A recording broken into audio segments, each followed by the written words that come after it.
जो मैं Mrs D Lalbagh girls inter college से एक बार मैं फिर से सभी बच्चों का अपने लालबाग गर्ल्स इंटर कॉलेज के यूट्यूब चैनल पर स्वागत करती हूँ।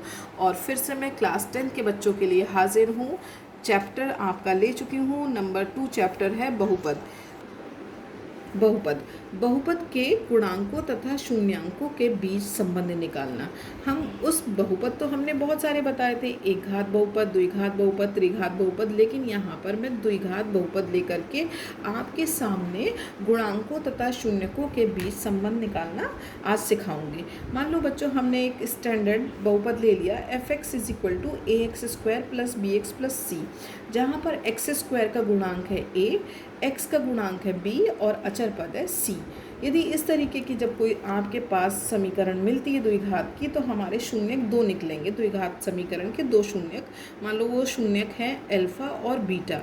तो उन शून्यकों का जब हम योग करेंगे तो योग क्या निकलेगा? -b/a, यानी कि x का गुणांक बटे x² का गुणांक। और जब हम उन शून्यकों का गुणनफल निकालेंगे यानी अल्फा इंटू बीटा के फॉर्म में निकालेंगे, तो फॉर्मूला बन जाएगा c/a, यानी कि c मतलब क्या हुआ? अचर पद, और x² का गुणांक क्या हो जाएगा? a। तो यही आपका हो जाएगा c/a। इस तरीके से आप किसी भी दिए गए द्विघात समीकरण के आप शून्यकों का योगफल भी निकाल सकते हो और गुणनफल भी निकाल सकते हैं, और इसी के बिहाव पर हम सत्यता की जांच भी करेंगे। आइए हम शुरू करते हैं क्वेश्चन मैंने आपके सामने एक लिया है द्विघात बहुपद। इसे मैंने रेड कलर से बेटा सर्कल करा है, ध्यान से देखिएगा। द्विघात बहुपद लिया है 4x² + 8x के शून्य ज्ञात करने हैं और शून्यकों का गुणांक के बीच में संबंध की सत्यता की जांच भी करनी है। तो बच्चों, यहाँ थोड़ा सा मैंने सॉल्व करके रख रखा है तुम्हारे लिए, जिससे कि हमारा वीडियो जो है बहुत लंबा ना हो। जहाँ नहीं समझ में आएगा तो मैं आपको करके भी दिखा दूँगी। हमारा द्विघात समीकरण है 4x² + 8x। बच्चे कहेंगे प्लस कुछ और नहीं है मैम, जैसे c आपने बताया था। तो बच्चों, ज़रूरी नहीं है कि अचर पद हो या x का गुणांक भी हो। जहाँ पर कोई पद ना मिले तो वो शून्य ही होता है, क्योंकि वहाँ कोई पद नहीं है। तो यहाँ पर जो c वाला वैल्यू है, अचर पद वाली जो वैल्यू है वो 0 है। तो अब हम इसके गुणनखंड के द्वारा हम लोग इसका बहुपद का मान निकालेंगे। यहाँ से हमें क्या कॉमन मिल रहा है? 4, क्योंकि 4 8 को डिविजिबल कर सकता है, और x² में से x कॉमन निकल रहा है। तो हमने f(x) = हमारा 4x कॉमन निकल गया, तो ब्रैकेट में हमारा क्या बचेगा? x + 2। यदि हम जब किसी भी बहुपद का मान निकालते हैं तो उसके शून्य समीकरण का मान निकालने के लिए f(x) हमारा शून्य हो जाता है। तो f(x) सीधी हमारा ये शून्य हो जाएगा, तो ये पूरा पद हमारा शून्य हो जाएगा। इस प्रकार f(x) 4x within bracket x + 2 = 0। अब हमारे पास यहाँ दो गुणनखंड मिल गए, एक 4x के फॉर्म में और एक x + 2 के फॉर्म में। तो हम यहाँ पर ये लिख सकते हैं कि जब 4x 0 के बराबर हो तो क्या होगा, और जब x + 2 0 के बराबर हो तो क्या होगा। जब 4x से बेटा 0 के बराबर होगा तो x भी 0 हो जाएगा। क्लियर हो रहा होगा? 10 के बच्चे इतना तो समझ में आता होगा। और अब हम लेंगे दूसरा फैक्टर यानी x + 2। तो देखेंगे बच्चे, यहाँ पर जब हमारा x + 2 0 के बराबर हो रहा तो x = -2 हो जाएगा। क्लियर? क्योंकि +2 जब इधर पक्षांतर होके आएगा तो -2 हो गया। तो x की वैल्यू हमें कितनी मिली? 2। एक मिली 0 और एक मिली -2। तो यही हमारे द्विघात समीकरण के शून्यक हैं। यानी पहला हम शून्यक मानते हैं अल्फ़ा और दूसरा शून्यक मानते हैं बीटा। तो अल्फ़ा का मान हो गया 0 और बीटा का मान हो गया -2। ये तो हमारे निकल गए दो शून्यक, क्योंकि सवाल में क्या था कि दिए गए द्विघात समीकरण के शून्यक ज्ञात कीजिए। ये this is the first answer. Clear? अब हम इसको प्रूफ करेंगे, नहीं सत्यता की जांच। सिंपल है। सत्यता की जांच करने के लिए हमने दो फॉर्मूले सीखे थे, शून्यकों का योगफल और शून्यकों का गुणनफल। तो शून्यकों का योगफल क्या है? Alpha + beta. अभी पूरा फॉर्मूला मत लिखना, लिखना है तो लिख सकते, दोनों साइड लेके भी चल सकते हैं या एक साइड लेके चलो। तो अल्फ़ा की वैल्यू है 0 और बीटा की वैल्यू है -2। वैल्यू रख दी, प्लस माइनस माइनस -2, -2 करिए या -2/1 करिए, और ये किसके बराबर आना चाहिए? -x का गुणांक बटे x² का गुणांक। बच्चे कहेंगे कैसे पता कि ये आ गया हमें, एक्चुअली फॉर्मूला तो यही होता है।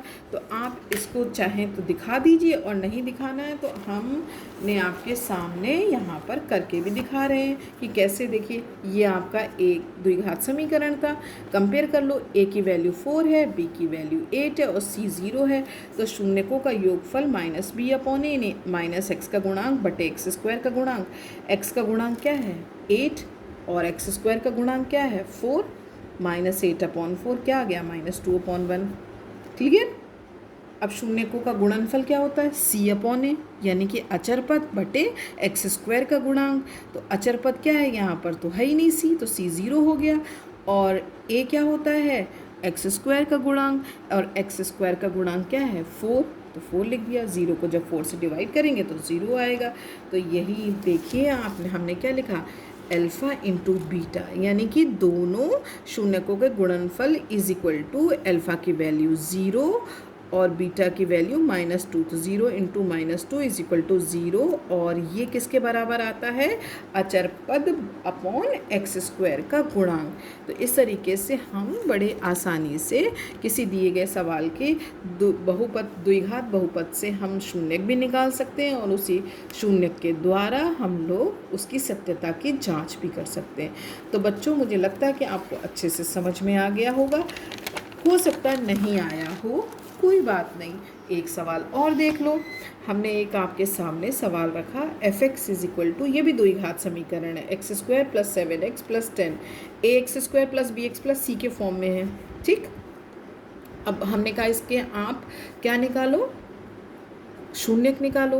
तो बच्चे क्या करते हैं सिंपल गुणनखंड, यहाँ पर अचर पद क्या है 10 और 10 क्या होता है 5 2 ज़ा 10, यानी 5 में +2 ऐड करा तो हमारा क्या हो गया 7।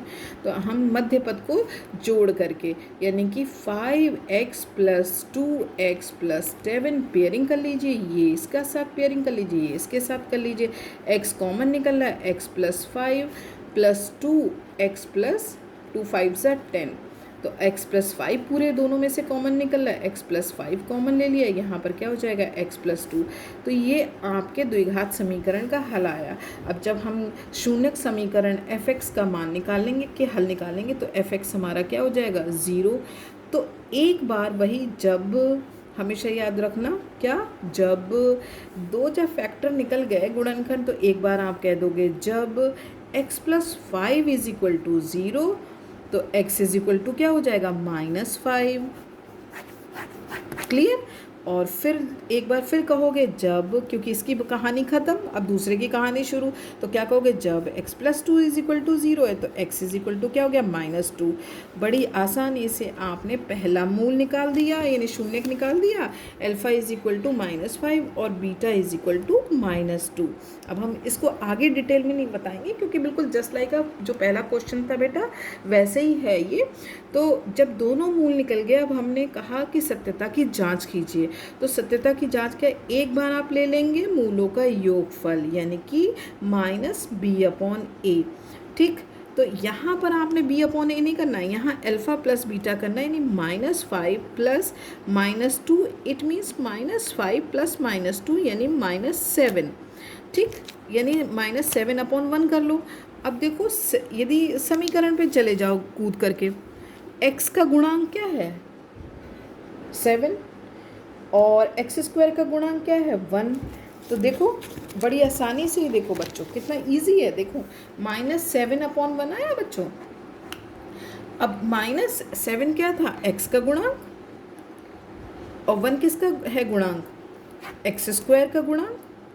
प्रूफ हो गया कि नहीं हो गया। इसी तरीके से आप अल्फ़ा इंटू बीटा निकालोगे, अल्फ़ा इंटू बीटा, तो अल्फ़ा इंटू बीटा क्या है वहाँ कुछ नहीं, सिंपल अल्फ़ा है -5 बीटा है हमारा -2, तो 5 2 ज़ा 10 और माइनस माइनस क्या होता है प्लस। ठीक, ये आ गया आपने अपना निकाल दिया। लेकिन बट हम जानते हैं बड़ी आसानी से कि जो मूल्यांकों का गुणनफल होता है अचर पद बटे एक्स स्क्वायर का गुणांक। तो अचर पद बटे तुम सिर्फ लिख लो एक्स स्क्वायर का गुणांक और इससे तुलना कर लो, तो अचर पद तो 10 है ना, और एक्स स्क्वायर का गुणांक 1 है तो 10/1 आ गया। तो इस तरीके से कितनी आसानी से हमने दिए गए सवाल के द्वारा गुणांकों तथा शून्यांकों के बीच में संबंध निकाल लिया। चलते चलते एक सवाल और ताकि मैं ये क्वेश्चन आपके सामने एक और ला के रख दूँ। अभी तक तो हमने क्या निकाला था, शून्यक निकाले, शून्यक निकाल करके हमने उनके गुणांकों के संबंध के बारे में जांच की। यहाँ पर आपको पहले से ही सब कुछ दे दिया है, ध्यान से पढ़िए। क्वेश्चन है एक द्विघात बहुपद ज्ञात करना है। अब आपको बहुपद ज्ञात करना है, यानी कि आपके पास इक्वेशन नहीं है, समीकरण नहीं है, वो आपको ज्ञात करनी है। इसके शून्य का योग भी दिया है और गुणनफल भी। सभी बच्चों को पता है शून्यकों का, हम यदि फॉर्मूले को दिमाग में रखें, शून्यकों का योगफल यानी योग हमने मानते थे ax² + bx + c के फॉर्म में क्या मानते थे, अल्फा और बीटा, क्योंकि किसी भी द्विघात समीकरण के दो शून्यक होते हैं। तो योग का मतलब हो गया अल्फा प्लस बीटा, और जो कि दिया गया है -7। साफ साफ लिखा है शून्यकों का योग -7 तथा उनका गुणनफल कितना हो 10। तो शून्यकों का गुणनफल कितना है = 10। साफ साफ दिया गया, ये दो चीज़ें आपको दी गई हैं, यानी अल्फा प्लस बीटा -7 दिया गया है, अल्फा इंटू बीटा आपको 10 दिया गया है। अब आओ हम जल्दी से कंपेयर कर लें कि वी नो दैट, यानी हम जानते हैं कि अल्फा प्लस बीटा किसके बराबर होता है, -b/a। किसके आधार पर, जब हमारी वो द्विघात समीकरण क्या होती थी, ax² + bx + c, उसके फॉर्म में हमें पता है कि हमें अल्फा प्लस बीटा क्या दिया है, -7 से, यस या नो, यस।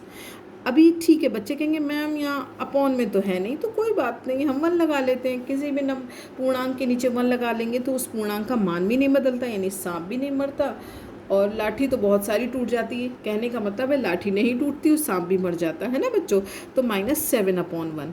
और शून्याकों का गुणनफल क्या होता है, अकॉर्डिंग टू फॉर्मूला c/a, यानी अचर पद x² का गुणांक। इट मीन्स कि हमको दिया है 10। लो, फिर से अपॉन नहीं है तो कोई बात नहीं, 1 लगा लो। तो यहाँ पर हमें पता चल गया कि दोनों शून्यकों का योगफल -7/a और गुणनफल 10/a। कंपेयर कर लो फटाफट। यदि हम कंपेयर कर लें तो ध्यान में सब देख रहे हैं, a की जगह क्या आ रहा है, a = 1, यस, और माइनस माइनस से तो सेम हो गया, तो b = 7 एंड c = 10। तो हमें a की वैल्यू भी पता चल गई, बेटा b की वैल्यू भी पता चल गई और c की वैल्यू भी पता चल गई। और हमारा चूँकि हम जानते हैं कि कोई बहुपद जो f(x) होता है वो क्या होता है, ax² + bx + c के फॉर्म में होता है। वैल्यू फटाफट रख दो, a की जगह 1 रखो या न रखो कोई फ़र्क नहीं पड़ता, b की जगह 7, x अपनी जगह रहेगा और c की जगह 10। तो आपने कितनी खूबसूरती से क्या निकाल दिया, द्विघात समीकरण निकाल दी।